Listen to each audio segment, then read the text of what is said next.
aí, pessoas! Tudo bem com vocês? Sejam bem-vindos para mais um podcast. E hoje, o podcast recebe uma mulher que dedicou a vida a ouvir, investigar e contar histórias humanas. Jornalista há mais de 30 anos, Cleila Garcia ficou conhecida pelo seu trabalho investigativo e pelo olhar atento às dores emocionais da nossa sociedade, especialmente entre os jovens. Nesse episódio, a gente vai falar sobre saúde emocional, relações humanas, solidão, internet e sobre como, muitas vezes, os maiores pedidos de ajuda acontecem no silêncio. Seja muito bem-vindo ao podcast. Muito obrigada, Cat. E com essa introdução, eu ando muito sensível. Normalmente eu não choro fácil, mas só de você começar a falar, eu tô numa fase muito sensível, porque eu tô afastada da TV há 1 ano e meio. Então, assim, falar dessa manada que é o jornalismo, falar desse tempo das matérias investigativas, é uma coisa que me toca muito. Então, eu queria te agradecer as pessoas que te acompanham com tanto carinho, agradecer a pauta que você se dedica com tanto amor e essa oportunidade da gente conversar sobre esses assuntos que são tão caros para a comunidade, principalmente para os jovens. Sim. Você trabalha ouvindo dores humanas há muito tempo, né? Muito. Isso mudou muito a forma como você vê o mundo? Eu acho que não só mudou, criou a minha forma de ver o mundo. Porque a gente acha que a comunicação ela é muito a arte da oratória, de falar bem. A gente fica muito preso a uma pessoa que fala com desenvoltura, que tem uma voz empoderada, né? Mas a comunicação ela está muito mais ligada à capacidade de ouvir. E é uma outra coisa que fica parecendo que é uma especialidade dos terapeutas, suportar o silêncio. O bom entrevistador, os maiores que eu já conheci, eles não perdem muito tempo fazendo perguntas inteligentes e longas para mostrar que eles são inteligentes e bons. Eles conseguem fazer uma pergunta muito básica para que o entrevistado se revele. Nessa simplicidade há essa conexão e você tem as melhores respostas. Eu acho que eu aprendi sobre o mundo com as pessoas que eu entrevisto. E de alguma maneira você deixa um pouco de você ali, mas leva muito mais delas. Eu fiz coberturas que mudaram a minha vida para sempre, desde aquele momento. Durante a entrevista, você percebe que você foi transformado. E tem uma coisa interessante, Cat, que nem sempre é a matéria do prêmio, nem sempre é aquela onde a pessoa chora. As pessoas te transformam em situações e palavras e frases que às vezes passam despercebidas para muita gente. Porque, na verdade, é onde houve a conexão com você, não a conexão com o mundo. Então, alguma coisa que você me fala que para ele, para o Tiago, não serve, me pega ali. E é isso que muda a gente. Totalmente. E quando a pessoa assiste, também acontece. Por isso que eu nunca achei comovente quando as pessoas choram. Às vezes é comovente quando uma pessoa respira, quando ela para de falar, quando ela é atropelada por um engasgo, quando a palavra não sai, fica entalada, né? Por isso que a TV ela precisa de um pouco de tempo para respirar. A edição não pode ser imperativa. A gente não pode buscar o choro, porque isso é sensacionalismo. Total. Outro dia aconteceu aqui de eu estar conversando com um convidado e não era nada de uma coisa comovente, nada do tipo. Foi um dos episódios mais engraçados que aconteceu aqui. Olha só. Juro, de rir do começo ao fim. O convidado, o Rodrigo Mila, super engraçado. Gente, ele fez o estúdio inteiro gargalhar de rir. Ele é super engraçado. E ele falou uma frase que, gente, mudou, assim, como eu vi tanta coisa que estava acontecendo na minha vida naquele momento. E ele falou num contexto super engraçado. E não num contexto de dar uma lição de vida, uma lição de moral. Não. Te pegou, te traduziu. Muito. Nossa, tanta coisa estava acontecendo naquele momento. E na hora que ele falou aquela frase, eu falei: É sobre isso. Então, várias pessoas fizeram introduções parecidas, porque eu sou repórter que cobri muito questões ligadas a direitos humanos. Mas por que eu me emocionei hoje? Porque essa é uma questão para mim agora, neste momento, né? Então é isso, é o time, né? O momento que a pessoa atravessa. Isso acontece, imagina isso para milhões de pessoas ao mesmo tempo. Por isso, Cat, que é muito importante, todos os comunicadores, porque nós não estamos falando jornalista, ele é só um guarda-chuva dos comunicadores. Comunicadores somos todos nós. Não precisa ser jornalista para ser comunicador. Mas nem todo comunicador é jornalista. Sim. Mas todos nós que comunicamos precisamos ter muita responsabilidade. Dependendo da palavra, o que uma pessoa gastou para salvar uma vida durante 10 anos, você destrói 20 vidas em um post. Em que momento da sua jornada como jornalista você percebeu que você queria falar sobre saúde mental? Eu não queria. Eu não queria. Eu acho que eu tive 2 grandes medos por questões muito pessoais na minha vida, que era o medo da loucura e o medo da precariedade. Quando eu falo precariedade, eu estou falando da privação de tudo, não financeira, mas da privação de educação, da privação de entendimento, de sabedoria, de transitar com pessoas e lugares que podiam me ensinar. Tudo que era precário eu queria fugir, né? Então, isso era um assunto que eu deixava de lado. Em 2017, eu sempre, depois que eu fui para a Record, eu fiquei 20 anos na TV Record, depois de sair da Globo de Goiás, que era uma retransmissora. Como repórter especial esse tempo todo, a gente fazia aquelas matérias mais longas, viajei para a Ásia, para a África. Mas eu estava num período que eu estava muito exausta de fazer matérias que exigiam muito de mim, porque eram matérias que emocionalmente te sugavam muito. Então eu fiquei sabendo que teria uma matéria sobre... Era um navio que ia sair para percorrer o oceano no Atlântico Norte, que envolvia mergulhos. E seria uma matéria de 20 dias em alto mar, uma matéria muito linda. E o meu nome foi cogitado, eu fiquei sabendo. Então eu estava muito empolgada com a possibilidade de fazer essa reportagem. Estava pensando em entrar num curso de mergulho. E quando eu cheguei na redação, eles me disseram... Olha, a gente não vai te colocar na matéria do navio porque a gente tem uma missão para você. E eu não sei na sua vida, em televisão, quando dizem que você tem uma missão... Dá um frio. Você corre, mas você corre muito, sem olhar para trás, porque a gente fala que é Não BBB, importa. bala, bola, e eu não vou te falar o que é o outro B, porque a gente não pode falar, mas é bala e bomba, né? Então, assim, eu falei, meu Deus do céu, tudo que eu não quero é uma missão agora. E eu Vou já começar a fiz correr agora. E aí eu fiz aquela cara, assim, falando, não, meu Deus, o que vem? E realmente era uma missão mesmo, era uma grande, uma matéria muito desafiadora, que era uma matéria de suicídio entre jovens. Eu falei, não, Uau. eu não tenho condição de fazer essa matéria, eu não tenho saúde mental para isso, não nesse momento, eu estou exausta, eu estou querendo, eu sei, Cleila. E aí veio uma comunicação Quero mergulhar. humanizada. Quero mergulhar, mas eu quero mergulhar no mar, não quero mergulhar nesse universo, né? Que é um universo punk, pesado, Lógico. difícil, que exige preparo. E aí a minha editora-chefe falou assim, Cleisla, serão 2 frentes, vai ter um grupo investigativo que vai investigar os psicopatas. Naquela época tinha um jogo da morte que levava as pessoas à mutilação, que parece que é antigo, mas a gente vê isso. Hoje não é o jogo da morte que leva a mutilação, mas nós temos plataformas que você vê aí onde crianças são aliciadas à pedofilia, isso no mundo inteiro. Então, as práticas, elas mudam a cara, mas o sistema, não muda. Então, era tudo que eu não queria fazer. Mas ela falou, a comunicação humanizada, né, a comunicação não violenta, ela tem essa estratégia, talvez a minha chefe ela nem soubesse disso, mas ela virou para mim e falou, olha, eu sei que você merece essa matéria do navio. Eu sei o quanto de matéria pesada você tem feito. Não tem pessoa que mereça isso nesse momento mais que você. Mas não tem pessoa mais preparada do que você e seus amigos para fazer um tema tão delicado.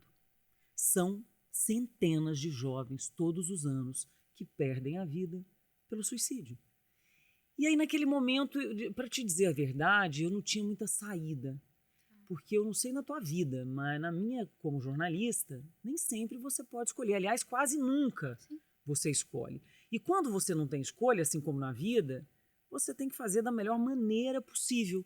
Então, a minha saída foi estudar bastante para tentar entender. E aí, quando eu entendi, aí esse tema, ele está comigo desde então, de várias formas, né? E caminhamos juntos. Às vezes eu brigo com ele de novo, né? Fico cansada, paro um tempo, depois eu volto, aí eu tento arrumar outras maneiras de falar sobre isso, que seja uma maneira mais atraente para os jovens, né? Que você faz o phishing, então eu desenvolvi palestras para eles, que eles ficam assim vidrados, porque jovem não gosta de excesso de informação, não gosta de coisa burocrática, não gosta muitas vezes de palestras com pessoas renomadas. Então, quando eu vou, falo dos psicopatas, dos bastidores da televisão, de como agem as pessoas que levam a mutilação, como é que funciona. Então, eles param. Você vê que, às vezes, tem um auditório Prende aquela lotado, atenção, né? que ficam falando, aquela barulheira. Eu falo, meu Deus, às vezes eu entro, me dá um ataque cardíaco. Eu falo, gente, isso é uma causa perdida, esses meninos vão me destruir. Porque eles falam muito, gritam, conversam, taraná, e eu começo, respiro, peço ajuda a todos os espíritos de luz presentes. Respiro e começo ali muito concentrada, né, no que eu sei, no que eu quero, nessa tarefa.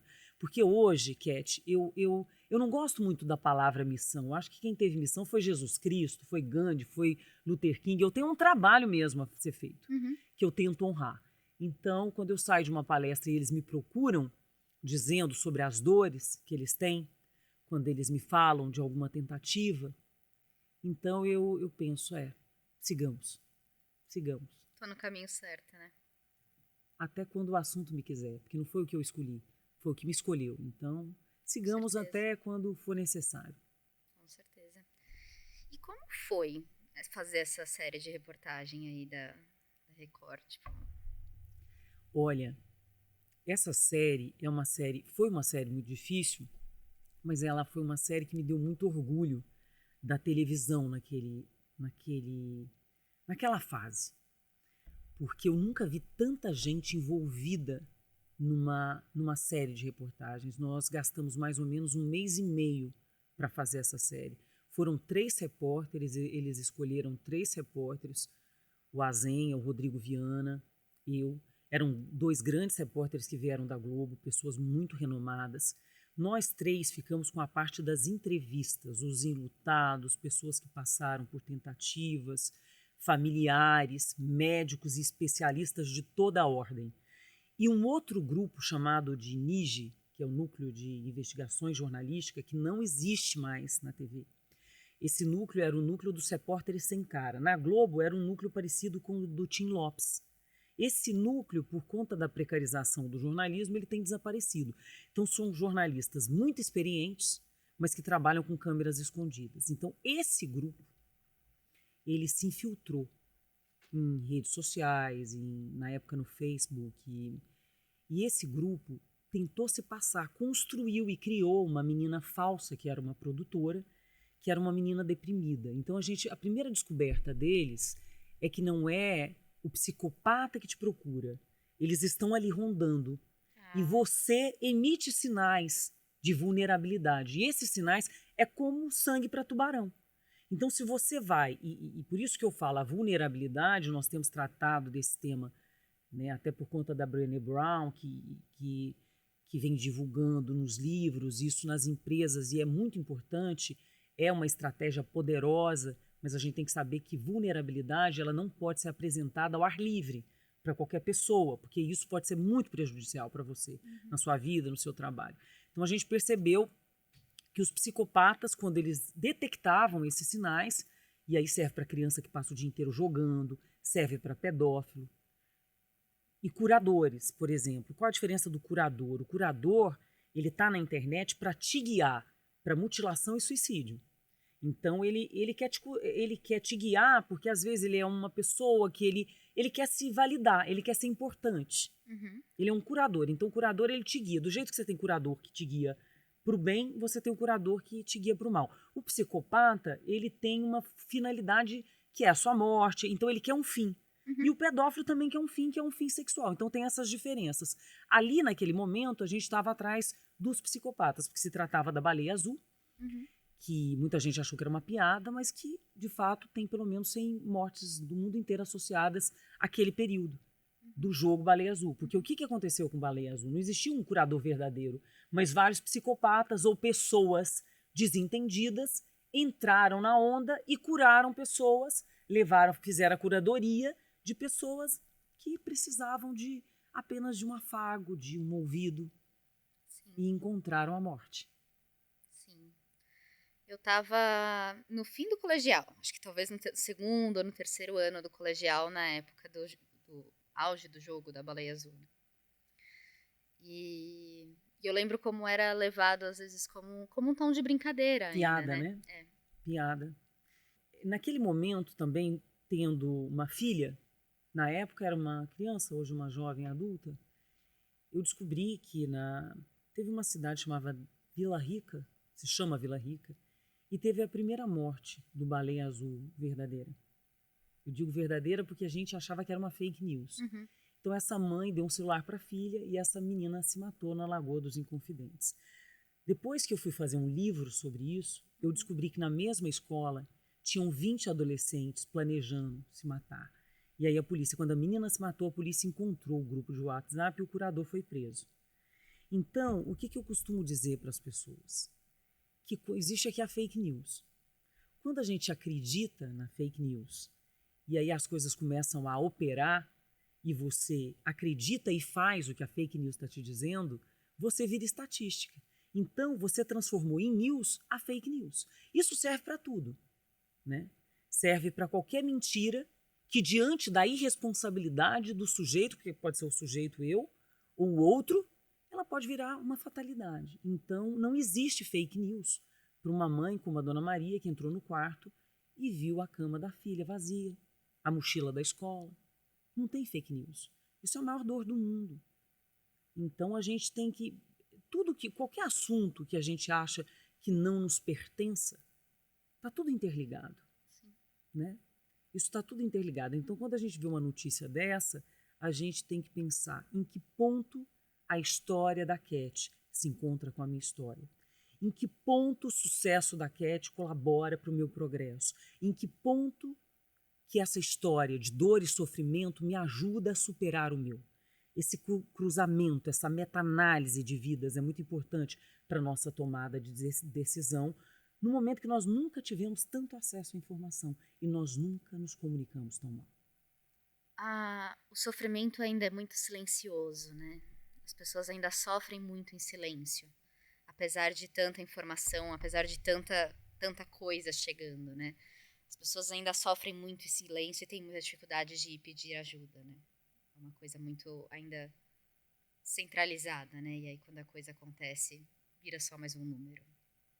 Você sabe, Cat, que essa palavra dor silenciosa, eu fico sempre pensando assim, não existe nenhuma dor silenciosa. Existe uma dor que ela não é claramente comunicada. E existe uma dor não ouvida. Porque, por exemplo, se você está na minha casa e você está em silêncio, você pode estar sofrendo uma dor em silêncio. Mas há uma mudança de comportamento. Se você gostava disso e de repente não gosta mais. Às vezes é até o contrário. Às vezes você era uma menina deprimida, você ficou alegre. Então, o que está havendo é que as dores elas não estão sendo entendidas, compreendidas, porque nós estamos nos distraindo com outras coisas. Então, o que eu não faço é querer te ouvir de verdade. Eu só, tá tudo bem, amiga? Tá tudo bem, te dou um tapinha nas costas. Se você precisar, me liga. Não é assim que você oferece ajuda. Quem oferece ajuda para uma pessoa diz, Cat, eu tô percebendo que você não tá bem, então hoje eu vou passar na sua casa, você vem para cá, a gente toma um chá. Não, você não vai dormir sozinha. Vou aí te buscar, porque você vai dormir aqui. Não existe dor silenciosa, existe um mundo que não quer ouvir. Faz sentido para você? Muito. Porque falam, os meninos do quarto. Bate no quarto. Eu não quero conversar. Então tá, nós não vamos conversar juntas aqui. É difícil? É muito difícil. Eu tenho filho adolescente. Então você na sua casa conseguiu? Nem sempre eu consigo. Minha filha também já passou por episódios de muita depressão, de solidão. Sabe? E às vezes você chora junto, você tá ali, e às vezes você vê o seu filho indo e você quer ajudar, e você não tem como, sabe? Mas pelo menos ele tá sabendo que você tá sofrendo ali junto, sabe? Então eu não gosto desse termo dores silenciadas, dores silenciosas. A gente tá vivendo uma sociedade em que você, por exemplo, nós nunca falamos tanto de saúde mental, e nós temos 1 bilhão de pessoas com transtornos mentais no mundo, mas sabe o que é o mais grave? A maioria dessas pessoas não tem diagnóstico. E das que tem, nos países pobres, só 10% tem acesso a diagnóstico. A depressão mata, mas não mata só pela dor da depressão. A depressão sozinha ela não mata. É uma pessoa que está ali perdendo a funcionalidade. Mas uma vida onde você não pode exercer a alegria de estar vivo e de não poder exercer os seus talentos no mundo, você está morto em vida. Esse suicídio, ele não é contabilizado. Né? Eu estou no trabalho, mas eu não estou aqui. Eu estou com o olhar perdido. Você olha para pessoas...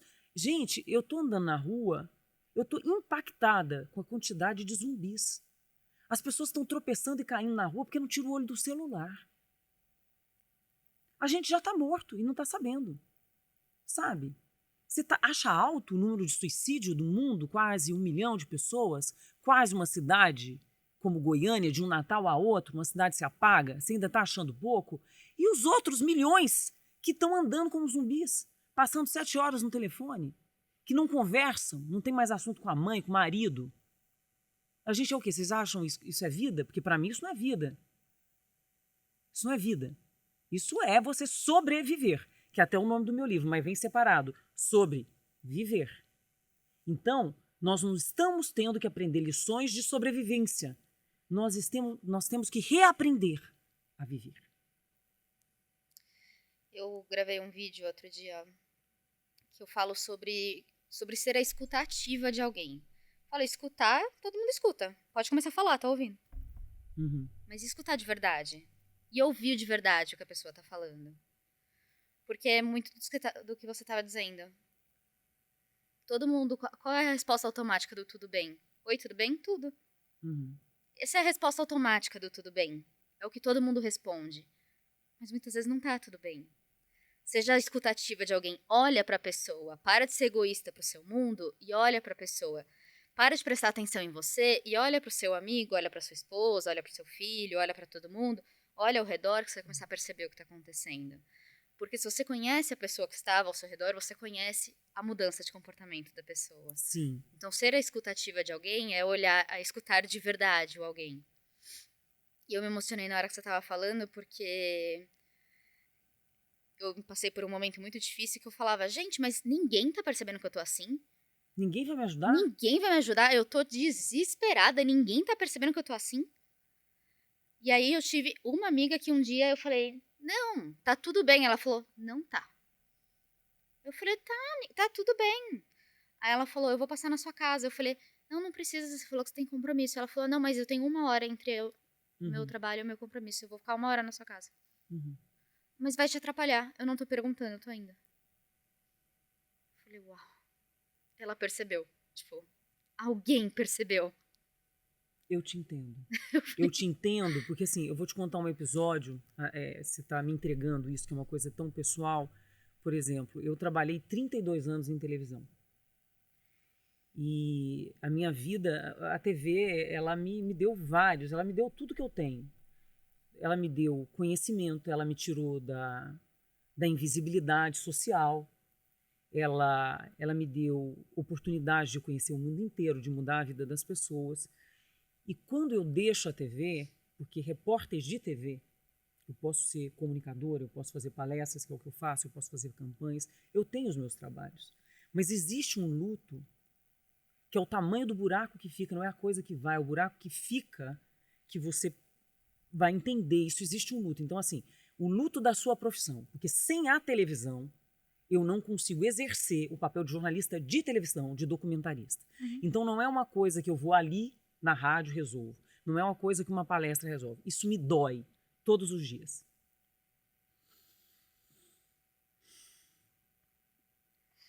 Desculpa. Fica à vontade. E, às vezes, eu encontrava com as pessoas para conversar. E quando eu começava a conversar, elas começavam a falar delas. Então eu percebia que as pessoas estão tão preocupadas em falar banalidades e pequenos sofrimentos diários que elas são incapazes de descobrir uma pessoa que tem um senso de sentir dor. Por exemplo, se você é uma pessoa que tem um grande luto e um grande sofrimento, mas se você não chorar, você não desabar, você não fizer um escândalo, então elas olham para mim, eu tenho uma postura, eu tenho uma voz grave. Então, muito cuidado, proteja os fortes dos fracos. Porque as pessoas olham para você E elas não percebem que às vezes você está no sofrimento profundo. Porque você é a pessoa que sempre ajudou todo mundo. Você é a pessoa que dizia assim, vou passar no seu guichê. Então, quando você está do outro lado, as pessoas não conseguem mensurar o tamanho do seu sofrimento. E nem sempre é assim. As pessoas não precisam fazer um escândalo. Se você tiver um pouco de sensibilidade, você pode compreender. Sim. Né? Você pode compreender. Eu também tive uma coisa que eu falo que, cara, foi uma das coisas mais legais que eu acho que aconteceram na minha vida, assim, tipo, como uma vida toda. Eu vim de uma família que eu falo que isso talvez tenha sido um grande privilégio, apesar de... Vou te contar pra você entender. Talvez fique confuso eu tentar explicar antes. Isso aqui tá virando um... Gente, é um podcast terapêutico, né? Não tem preço isso aqui. Foi muito... como é que veio o seu diagnóstico de depressão bipolar e tal? Eu falo, foi muito fácil. Minha família toda já tinha diagnósticos antes. Então, quando foi minha vez... Foi mais no primeiro sinal, todo mundo falou, aconteceu uma coisa esquisita com aquela menina ali. Vamos levar pro psiquiatra? Porque a gente já viu essa história antes. Então... foi difícil pra sua família aceitar? Foi difícil pra... Não. Dentro da minha família, zero. Transtorno era normalidade ali transtorno naquele... fez parte da nossa vida. Construção, então, sim. Tudo certo, todo mundo já sabia o que era, todo mundo já sabia como lidar. Vai trocar dose de remédio, eu ligo pra pra perguntar, já tomou tal? Como é que é? Exato. Ketchupina. E aí, como é que sobe, como é que desce e tal? Enfim. Então, isso era algo que fazia parte do meu meio. Falar sobre isso, pessoas que viviam isso, tudo certo. Quando eu comecei a namorar meu marido, não fazia parte do meio dele. O assunto depressão, o assunto saúde mental não fazia parte do meio dele, dos amigos dele, de ninguém. Parecia que era um grande tabu que ninguém falava. Nem o comportamento, né? Ninguém.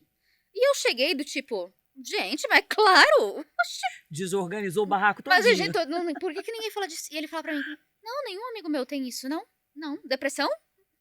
Tiago, não conheço. Que mundo você mora, Tiago? Que país é esse, Não né? conheço nenhum, meus amigos.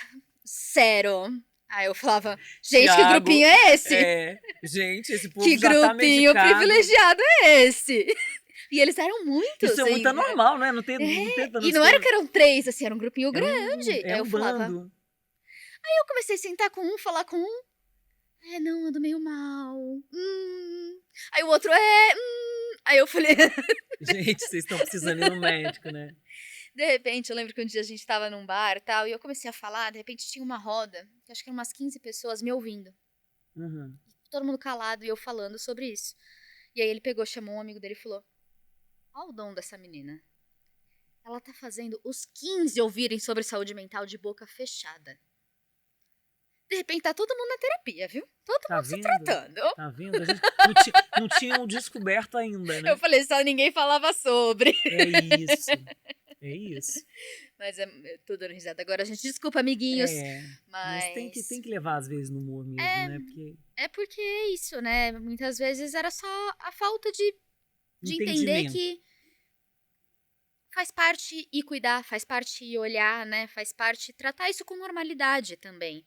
Porque quando você vai lá e pede ajuda e trata isso com normalidade, de que, eu preciso de ajuda, eu preciso aceitar de que faz parte da vida, faz parte do jogo, tamo aí. Pedir ajuda, pedir ajuda é maravilhoso. A hora que você encontra ajuda, a hora que você encontra alguém pra te apoiar, pra estar nessa jornada com você, não tem coisa melhor. Não. Né? É incrível. E sobre o seu livro? Você decidiu escrever depois da série? Da série, porque eu tinha muitas informações a respeito de todo aquele assunto. Eu estudei muito, eu vi que tinha um tabu ainda muito violento. As pessoas não gostavam de falar a palavra, né? Quando você fala, até na internet, o algoritmo ele recusa. Então, quando você fala suicídio, era como se, assim, no interior, eu sou de Goiás, no interior, os meus avós, quando viam a borboleta bruxa, aquela borboleta, né, que é a mariposa, que tem um olho nas costas, as pessoas diziam mariposa é a borboleta bruxa. Então eles tinham uma superstição de que quando a borboleta pousasse na porta, você tinha que espantar a borboleta, porque aquilo era sinal de mau agouro. Então existem algumas palavras no nosso dicionário, e o suicídio ainda é uma delas, que quando você fala, parece que você é o antraz, né? Parece que você vai ser contaminado, o antavírus, o hantavírus. Então parece que você vai ser contaminado se você não fala. Só que o que a gente precisa entender? Falar de suicídio não mata pessoas, falar errado de suicídio mata pessoas. Então nós precisamos falar, mas a gente precisa falar depois de estudar, depois de entender. Porque o que há de muito grave com o tema? A sociedade é pendular, então nós saímos do tabu para a banalização. Então, o que aconteceu depois de 2017? Começaram a banalizar o assunto também. Então, você começa a falar e, claro, por exemplo, nós tivemos um retrocesso recente absurdo, que foi agora, né, há cerca de um mês, várias pessoas indo para a internet, falando que iam acabar com a própria vida. Então, isso tem um efeito devastador e de uma construção de décadas com relação ao tema. Internet não é lugar para você citar e falar sobre isso e pedir ajuda, né? Então é uma coisa muito complicada. O meu livro, ele nasceu para tentar ser a extensão da série, porque a série não deu conta de abarcar o assunto. E eu queria saber o que aconteceu com a mãe daquela menina de Vila Rica. Então depois eu entrei em contato com ela, saber como é que ela estava, o que aconteceu. Eu queria saber o lado humano. Então são 13 histórias. O livro ele não entrevista muitos especialistas, ele fala sobre histórias de 13 pessoas diferentes. Aí tem até encaminhamento, especialistas e tal, mas não são muitas pessoas. Mas ele mergulha nessas personagens, para a gente saber que elas são como nós, para entender que essa borboleta pode voar na casa de qualquer pessoa. Não existe um X nas costas, não existe grupo de risco. É claro que pessoas com transtornos mentais têm muito mais chance de se matar. Isso é o estudo do Dr. Bertolotti, há mais de 20 anos, que faz essa associação, né? O que não significa que pessoas sem transtornos não possam acabar com a própria vida, né? Acontece que pessoas com transtornos mentais, em especial a bipolaridade, que é o transtorno afetivo bipolar, o TAB, tem uma chance aumentada por motivos orgânicos, né, químicos de funcionamento cerebral. Então, essas pessoas precisam de mais atenção, de acompanhamento, né? E o livro ele vem para dar esse suporte de informação. Eu não sou especialista, continuo não sendo especialista, mas é claro que, sendo jornalista e entendendo um pouco tudo que eu sei, os especialistas me explicaram, e as personagens, as vítimas, os enlutados, as pessoas que sobreviveram. Então, eu tentei pegar tudo isso, fazer uma tradução para que esse tema chegue à casa das pessoas e à família das pessoas antes que elas não virem a estatística. Sim. Principalmente com os jovens. Os jovens estão sendo muito pouco ouvidos. E você acha que as redes sociais influenciaram mais, tipo, pro bem, pro mal? Ou você acha que não tem uma influência nisso? Eu acho que sempre tem uma influência. Eu acho que o primeiro ponto, independente de ser rede social, é você estar conectado, né? O Brasil está entre os países do mundo com maior horas de conexão. Então, a gente está o tempo todo ancorado na rede, nem sempre em rede social, às vezes nós estamos no computador. Isso faz com que a gente se compare mais, e a comparação é péssima. As informações que chegam, às vezes chegam equivocadas. Os jovens procuram a rede quando estão sozinhos, mas às vezes encontram os psicopatas. O que eu acho é que a rede social e o tempo excessivo de conexão nos tiram da conexão humana. E só tem uma coisa que pode nos ajudar: voltarmos a ser humanos. Então, o que uma pessoa pode fazer pela outra, a rede social não faz em um ano. A IA não é a tua amiga. Ela não é sua terapeuta, ela não é seu namorado, ela não é o seu suporte. Você precisa de pessoa real, com defeito, inclusive. E quando a gente fala pessoa com defeito, eu pondero, por exemplo, o Centro de Valorização da Vida, que é uma das instituições que eu mais respeito, né, que é o CVV, 188, ligações gratuitas para todo o Brasil. Ele nasce para escuta, sem julgamento, sem discursos éticos, religiosos e morais. Portanto, nós, pessoas, devemos seguir um pouco esse protocolo, mas um pouco, porque nós não somos o CVV. Então, por exemplo, se eu tenho uma amiga que me procura, às vezes eu escuto. No outro dia ela me fala. Tem um momento que você não precisa só fazer uma escuta silenciosa. Eu digo para você, Cat, Mas como é que você quer um resultado diferente todo dia você fazendo isso? Me conta essa história de novo. O terapeuta não faz isso com você? Uhum. Ah, não, então o seu marido falou isso pra você. Ah, mas então você tá me dizendo que ele falou isso pra você. Ele fica repetindo as perguntas que você faz e você percebe ali o seu grau de você contando mentira pra você mesmo, Uhum. né? Então, às vezes, o amigo de verdade é aquele do chacoalhão, sim. Uhum. Às vezes a gente fala, não, Cat, tira esse pijama, vamos lá pra casa, você consegue fazer uma caminhada? Você não consegue, vamos tomar um chá? Não, mas de novo, não, assim não. Então eu acho que não é só a escuta silenciosa. O bom amigo é aquele que também fica indignado. Por exemplo, tem uma coisa que eu adoro, eu odeio gente com cara de paisagem, pra mim. Quando eu vou contar uma coisa, a pessoa fica blasé. Até terapeuta Nossa, eu blasé, detesto eu não também. gosto de terapeuta blasé, psiquiatra blasé. Você tá falando um negócio, a pessoa não tá, vai reagir? Tem que reagir. Então, assim, um amigo que reage, tem amigo que você tá contando a coisa, ele fica indignado com você. Ótimo. Tem amigo que você tá contando, eu tenho uma amiga, muito amiga, que às vezes eu contei uma coisa pra ela, eu não chorei, mas ela ficou com o olho cheio d'água. Então é isso, quer dizer, o que você tá falando, você percebe que alguém tá te ouvindo quando ela reage de alguma maneira, né? Uhum. Quando ela preocupa, quando ela para para pensar, quando ela deixa esse monte de frases feitas. Então eu acho que a conexão humana é a única saída para todas essas coisas da Concordo. modernidade, para todos os transtornos que temos e não só os mentais, os transtornos da vida. É. E é isso, né? A gente tá muito conectado, muitas vezes a gente vai perdendo essa conexão humana, né? Vai ficando completamente imerso a esse mundo, se desconectando das outras pessoas, né? Sim. Na verdade. E você acha que as pessoas estão aprendendo a sentir mais? Ou elas estão fingindo que elas estão bem? Não, eu acho que elas, não sei se elas estão sentindo mais, eu acho que existe uma grande confusão. A gente falando mais de saúde mental, o que eu percebo é que as pessoas elas estão confundindo emoção com doença. Uhum. Por exemplo, às vezes a pessoa está muito triste, ela tem todos os motivos para estar triste e ela acha que ela está com uma depressão.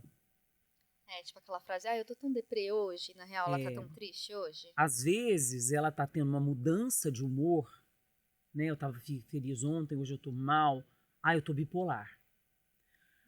Ou, nossa, eu estou muito paranoide. Então a gente pegou essas palavras, né, dos consultórios psiquiátricos e trouxe para a nossa vida.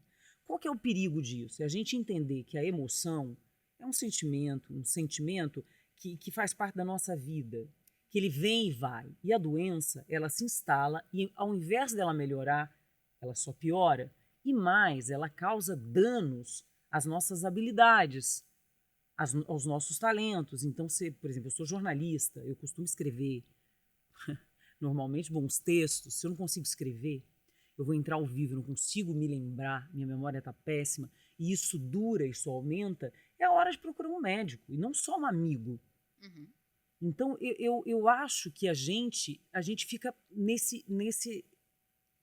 Vai de um lado para o outro, de um lado para o outro, da maneira que às vezes é mais fácil. É igual agora o cansaço sendo confundido com burnout. Os números de burnout são muito altos, os números mostram isso.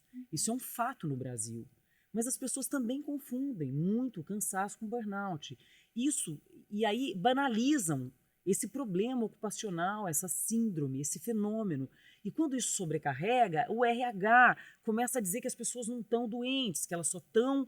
Então, essas confusões não trazem progresso e ajuda, né? Uhum. Então, acho que a gente precisa começar a olhar para a gente de uma maneira mais ampla, inclusive percebendo o que é uma doença, um sentimento, e o que é uma fuga nossa para as nossas próprias responsabilidades. Uhum. Erros, né? Porque às vezes você tá falhando como humano. No trabalho você está falhando como humano com você mesmo, você está adiando responsabilidades, adiando um fim de um casamento, adiando uma conversa com uma pessoa, adiando conversas difíceis. E a vida, ela exige posicionamentos. Então, quando a gente tem medo de alguma situação, a gente costuma, às vezes, caminhar para esse mundo, não estou bem. Então, a gente também tem isso. O ser humano é muito complexo, muito Sim. complexo. E emoções, né, sentimentos fazem parte de ser um ser humano, né?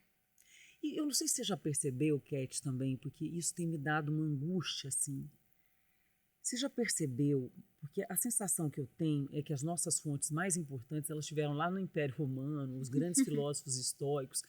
E hoje, eu entro na internet e olha que eu tenho um grupo pequeno de coisas, instituições que eu sigo. E às vezes eu vejo as mesmas frases sendo repetidas centenas e milhares de vezes. Parece que nós perdemos o nosso pensamento crítico. Por exemplo, esse tipo de conversa que a gente está tendo aqui está cada vez mais difícil de você ouvir, porque a gente não está preocupado em agradar ou desagradar. A gente está percorrendo caminhos desconhecidos para ver se a gente chega a um entendimento. E se uma acrescenta para a outra, e se quem nos acompanha pode desenvolver o sentimento crítico, o pensamento crítico. A gente tem que começar a parar de dar receita de bolo. As pessoas estão em busca de mapas e o que a gente precisa é bússola. Porque senão o dia que você não tiver o mapa, você está perdido. Uhum. Se a gente não começar a desenvolver essa bússola interna, e isso só você pode fazer por você. Uma vez eu falei pro meu psiquiatra, o que que eu faço? Ele falou, sei lá, Ótima resposta, não é? sei lá.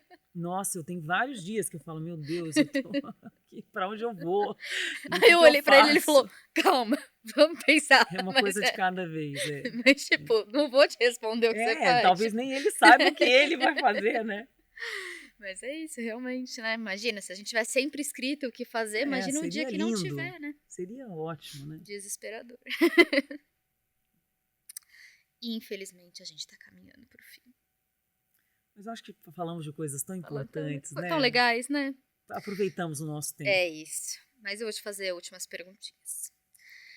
E uma muito importante, que eu acho que sempre fica um recado muito legal, que são a pergunta-chave, do tipo, se nesse momento alguém estiver assistindo e estiver sofrendo em silêncio, sem ter pedido ajuda, sem ter olhado para um amigo e pedido uma ajuda, você diria o que para essa pessoa? Primeiro eu diria para você que o sofrimento ele é tão intenso para todos nós. Nesse momento eu estou sofrendo uma dor também. Talvez a Cat esteja, talvez quem está nos filmando esteja. A gente precisa entender que a vida ela é cheia de altos e baixos. E ela nunca congela, nem embaixo e nem ali, no pico da montanha. Você já ouviu falar da jornada do herói, aquele sujeito que sai, enfrenta uma dificuldade? Isso foi até desenvolvido por um mitólogo. É assim, era uma vez, todo dia, todo dia, todo dia, até que um dia, desde então, a vida muda. Não pensa que você vai ficar nessa fase do game. E não vou falar aquela frase que eu odeio, vai passar. Que eu odeio essa frase, vai passar. Porque quando você está vivendo, parece que não vai passar nunca. Dura uma eternidade. Então, assim, use todos os seus recursos. Se você conseguir ir no médico, se você conseguir ligar para o amigo, se você conseguir dar uma volta no quarteirão. Só não fique sozinho, remoendo esses pensamentos negativos até eles tomarem conta de você, serem maior do que você, porque a gente nasceu para viver, né? E vale a pena a gente ver onde é que vai dar, porque morrer, a gente já sabe que vai morrer. Então vale a pena a gente ver onde é que a vida vai dar. Eu acho que vale a pena. Não vou falar que vai passar, mas eu tenho certeza que não vai ficar aí, nesse lugar. Você não acha? Sim. Uma vez eu disse pra uma amiga até, a hora que eu terminei de falar, eu falei, ai meu Deus. Eu falei, pode ser até que piore, mas desse jeito não fica. Pode ser até que piore. Mas desse jeito não fica. Ela me olhou e eu falei, vai mudar. Eu tinha uma amiga que falava, né? O fundo do poço pode ter subsolo. E tem, às vezes é triplex para baixo. Mas a hora que chega lá e bate no lençol freático, tem que subir, né? Eu falo, mas é de lá de baixo que a gente empurra e sobe. Então sobe. E quem não tem isso é porque tá mentindo para você, viu? É isso. E agora eu queria te pedir uma indicação de outra pessoa para vir aqui no podcast conversar comigo também. Olha, eu vou indicar uma pessoa, mas eu não sei de fato se ela vai vir, porque ela tem uma vida muito agitada. Ela é uma pessoa que eu admiro como jornalista, como mulher, como mãe. Ela tem feito um trabalho muito interessante dentro da televisão e fora da televisão, que é a Adriana Araújo. Só que a Adriana é uma das pessoas que mais trabalham que eu conheço. Então pode ser que ela não consiga, mas é o nome que eu deixaria. Tudo bem, a gente vai tentar, né? Vai que ela arranja um tempinho pra gente. Sim. E Janine Borba também. que é uma jornalista que saiu da TV, que está tentando outros caminhos, era apresentadora, ficou muito tempo na TV e está vivendo esse momento que os jornalistas estão vivendo, né? Que as redações elas estão abrindo mão dos apresentadores e repórteres mais experientes e contratando gente mais jovem. Então talvez seja falar sobre isso, né? Também tem a Janine. Boa, também tentaremos ela. E a gente tem uma coisa muito legal aqui, muito doida também. A gente tem uma playlist musical. Que assim, imagina, tá muito louco, já há 3 anos de podcast, cada convidado vem aqui e indica uma ou 2 músicas que goste. Sua música da vida, sua música preferida, ou a música do momento, a gente coloca nessa playlist, ela é uma grande confusão. Imagina cada convidado que já veio, né? Mas ela é muito legal. Então eu queria uma indicação de uma ou 2 músicas. Nossa, gente, eu acho que eu vou quebrar esse ciclo, porque o que acontece comigo? Você não escuta a música? Não, eu adoro música. Mas eu sou uma pessoa muito factual com música. Eu gosto da música, por exemplo, assim. No meu carro, eu escuto muita música de yoga, essas músicas de... Sabe, que parece que você tá lá no... Já tem isso na nossa playlist, Sabe, sabia? assim, você tá lá no Himalaia. Eu adoro, porque eu sou uma pessoa mais agitada, então eu gosto de ouvir música calma. Mas tem hora que eu gosto de rock, tem hora que eu sou de Goiás e eu ouço música sertaneja. Então eu não posso indicar uma, porque eu gosto de tudo. De todas, um pouco. Por exemplo, às vezes eu tenho uns ataques, assim, meio bregas, daquela música Dona, do Roupa Nova, sabe? Dona, sei, desses traiçoeiros, oh, dona. Nossa, eu ouço essa música quando ele fala, pelas ruas onde ando, nossa, eu vou à loucura. Às vezes eu olho pra pessoa que tá do carro do lado, a pessoa fala, nossa, que tá ela doida. Tá pensando, ficou meu Deus. doida, né? Aquela música. Porque aí eu baixo o vidro, que é pra pessoa ouvir mesmo que tem alegria nesse mundo. É pra compartilhar com a galera. É isso. Justo. Né? Então, não sei se eu ajudei muito, mas pelo menos Dona. Ajudou. Dona colocaremos. Dona. Bom, e agora eu queria te dar esse espaço pra você divulgar o que você quiser, seus trabalhos, suas redes. Fica à vontade. Então, eu costumo fazer alguns vídeos pro Instagram, não são muitos, mas é @Kleisla, esse nome que só tem de cópia gente mais nova que a mãe teve a ideia péssima de copiar depois que eu fui pra televisão. Então, @Kleisla, não é Kleisla Garcia, é só Kleisla. Então lá tem alguns vídeos, tem o livro Sobreviver, que é pela Bem Virá, que é uma editora do Grupo Saraiva. Tem as palestras pela Calliope, que tem as palestras pagas, mas quando aquela comunidade precisa de uma palestra, ela jamais vai ficar sem palestra gratuita. Se precisar, a gente vai para palestra se aquele lugar não tiver condições. Então é isso, a gente está para servir nesse mundo, né? Para que o nosso talento encontre com as dores do mundo, para ser útil. Grande beijo para vocês por acompanhar o podcast da Cat. Muito obrigada por ter vindo, foi um prazer. Eu espero ter contribuído minimamente. Com toda certeza. Muito obrigada. Obrigada. E é isso, gente. Esse foi mais um podcast. Eu espero que vocês tenham gostado. Muito obrigada por terem ficado até aqui. A gente também tá no Spotify. Eu já falei que eu sou uma ótima parceira pro trânsito. Sabe, tá? Aquele trânsito no São Paulo, coloca um podcast pra ouvir. Vai ser bom, eu garanto. E não deixa de me acompanhar em todas as redes sociais. Cat Monaguri em tudo. No Insta, no TikTok e aqui. Um grande beijo. E tchau. Que linda. Vocês gostaram, gente?